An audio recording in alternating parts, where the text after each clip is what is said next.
Hello दोस्तों, आप सभी का अपने यूट्यूब चैनल पर स्वागत है। आज हम पढ़ने वाले हैं परसेंटेज की क्लास नंबर 6। इसके पहले हमने 5 क्लास पढ़ लिया है। उसमें बड़ा परसेंटेज क्या होता है, भिन्न परसेंट से भिन्न में बदलना सीखा। उसके बाद भिन्न को परसेंट में बदलना सीखा। आज हम जैसे कि परसेंट को फ्रैक्शन में या भिन्न में बदलना सीखेंगे। जैसे इसके पहले हमने 100 तक परसेंट को बदलना सीखा भिन्न में। आज हम 100 से ऊपर सीखेंगे, जैसे कि 116 सही 2/3% को भिन्न में बदलना है। तब इसको बदलोगे कैसे, देखिए। अब बहुत बच्चे क्या करेंगे, जैसे इसमें गुणा करेंगे, फिर 2 जोड़ के फिर बटे करके 100 से गुणा करेंगे, तो वो प्रोसेस ढेर लंबा हो जाए। तो इसे करने का आसान तरीका क्या है, अब जैसे है 116 सही 2/3%, तो इसको लिख क्या सकते हो 100% प्लस 16 सही 2/3%। इसे हम लिख सकते हैं ना, तो ठीक है। अब देखिए 100% का मतलब क्या होता है 1 प्लस। अब देखिए इसके पहले जो हमने भी पढ़ाया है उसमें आपको बताया 16 सही 2/3% किसकी फ्रैक्शन होती है, तो ये होता है 1/6 की। जैसे कि अगर 1/6 को परसेंट में मिलो तो 100 से गुणा करोगे। अब देखिए जब 100 से गुणा करोगे, पहले 2 से कटेगा, 2 3 6, 2 5 6 में सब। अब देखिए 3 से भाग दोगे, 3 का नाम 3, 2 बचा, 3 6 18, तो 16 सही 2/3% है। तो जो लोग इसको नहीं समझ पा रहे हैं, इसके वीडियो में, इसके पहले वाले वीडियो में हमने सिखाया है, तो वहाँ से जाकर वो वीडियो देख लें, तो आपको ये वाली क्लास और आसान लगेगी। अब देखिए 16 सही 2/3% की फ्रैक्शन वैल्यू क्या होती है 1/6। अब भिन्न का जोड़ हो गया। अब इसे तो हल कर सकते हैं। अब देखिए एलसीएम होगा क्या 6। अब देखिए जब इसको भाग दोगे 6 जाएगा प्लस 1, तो आ गया हमारा 7/6। अगर 116 सही 2/3% को भिन्न में बदलोगे 7/6 आएगा। अब उसी प्रकार कोई और हो, जैसे 227 सही 3/11%। 227 सही 3/11% को भिन्न में बदलना है।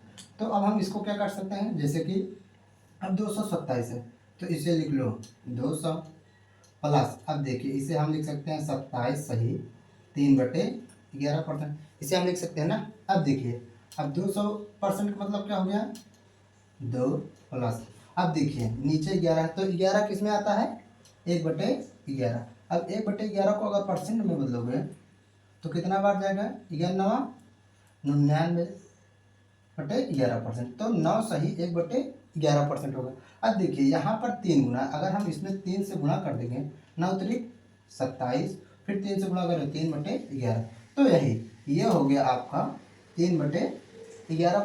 27 सही 3/11% फ्रैक्शन वैल्यू 3 सही 11 हो गया। अब देखिए अब भिन्न का जोड़ होगा, अब इसे तो सॉल्व कर सकते हैं। अब देखिए एलसीएम आपका आ गया 11। अब देखिए इसके बटे 1 है, तो 1 से 11 में भाग दोगे तो 11 बार जाएगा। अब 11 दूनी 22 प्लस 3 जोड़ोगे तो अब जोड़ दो तो कितना हो जाएगा 25/11। तो ये आपको समझ में आ गया। अब चलिए एक आध एग्जाम्पल और, जैसे 356.66% को भिन्न में बदलना है। अब देखिए इसे हम क्या लिख सकते हैं, अब जैसे इसे है, इसे लिख सकते हो 300% लिख सकते हैं, प्लस 50% लिख सकते हो, प्लस 6.66%, इसे हम लिख सकते हैं ना। अब देखिए 300% का मतलब क्या हो गया 3, अब प्लस, अब 50% का क्या मतलब होगा 1/2, ठीक, प्लस। अब देखिए 6.66 का परसेंट क्या होता है फ्रैक्शन वैल्यू, अब देखिए 6.66 है।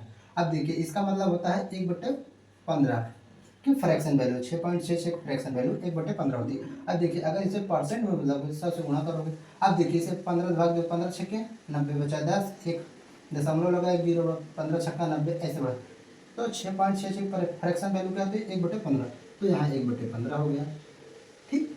अब इसे एलसीएम ले लो। अब देखिए जब एलसीएम लोगे तो एलसीएम कितना आएगा आपका 30 आएगा, ठीक। अब देखिए यहाँ तो 1 से भाग दोगे 30 में 30 बढ़ जाएगा। अब 30 में 3 से गुणा करोगे तो 90 प्लस। अब देखिए यहाँ 2 है, अब 2 से 30 में भाग दोगे 15 का 1 है, तो 15 का नाम 15 होगा। अब देखिए 15 से भाग दोगे 3 में 2 बार जाएगा। अब 2 से 1 में गुणा करोगे 2। अब इसे जोड़ दो, 90 में 15 जोड़ोगे तो 105, 105 में 2 जोड़ोगे तो 107/30, ठीक। तो 356.66% वैल्यू को भिन्न में बदलोगे तो 160/3 आएगा। तो आज की वीडियो हम यहीं समाप्त करते हैं। अगर आपको वीडियो हमारी पसंद आए तो लाइक करें, शेयर करें एंड हमारे चैनल को सब्सक्राइब करें।